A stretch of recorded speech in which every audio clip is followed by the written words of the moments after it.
High risk हाय returns एक उदाहरणाच्या माध्यमातून समजून घेऊ. जर तुमच्याकडे 10 लाख रुपये आहेत, सगळेच पैसे हाय रिस्क मध्ये गुंतवले तर रिटर्न जास्त मिळू शकतात, पण बाजार घसरला तर मोठा फटका देखील बसू शकतो. पण दुसरीकडे सगळे पैसे लो रिस्क मध्ये ठेवले तर सुरक्षितता मिळेल, पण दीर्घकालीन वेल्थ क्रिएशन मर्यादित राहू शकतं. म्हणून गुंतवणुकीत महत्वाचा मुद्दा आहे रिस्क अलोकेशन.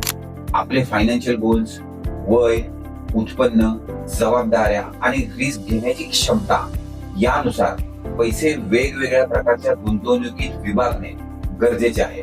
लक्षात ठेवा, हाय रिस्क हाय रिटर्न्स हे फक्त अर्ध सत्य आहे.